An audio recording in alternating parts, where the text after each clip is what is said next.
one of our loyal KGW News viewers, Todd Klingler, snapping this of the cherry blossoms starting to bloom along the Portland waterfront, and they will get nothing but more spectacular over the next couple of days, especially on Tuesdays. We flirt with the 70-degree mark, right? Yeah, that's pretty nice. Yes, so today is the first day of spring. Well, we got a couple more hours of winter, but the vernal equinox, the spring equinox, that is the moment the sun's rays shine directly on Earth's equator, and this happens today at 8:33 this morning. The day length today, by the way, 12 hours and 9 minutes, almost 10. Our sunrise at 7:13, so we're just about a half an hour away from that. By the way, if you're a fan of longer days, most folks are, except our morning show producer who doesn't like the fact that it's light in the summertime until 10 o'clock.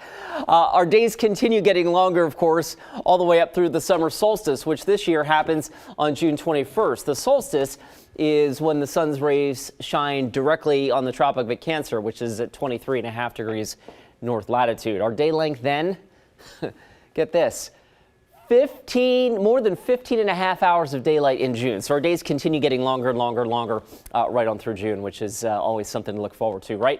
All right, today, here's a look at radar right now. Let's try that again. A couple sprinkles across the region, primarily confined to the higher terrain. And as you get up over about 2,500 feet, that is light snow in the Cascades, sprinkles in the Oregon Coast Range. But most of us are generally dry. Now, I can't rule out a sprinkle during the day today, but I think much of our Sunday is going to be dry until we get into late this afternoon and tonight. And that's when our next little atmospheric river here, targets the region late tonight and tomorrow with what will be a fairly wet 18-hour go of it.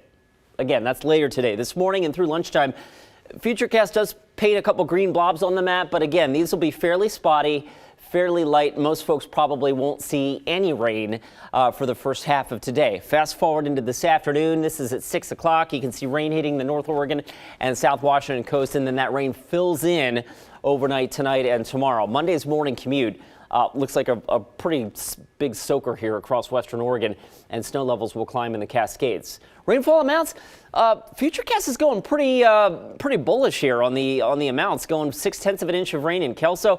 9/10 of an inch of rain in Portland. That might be a little bit on the high side, but you get the idea. This system is going to bring with it a fair amount of water.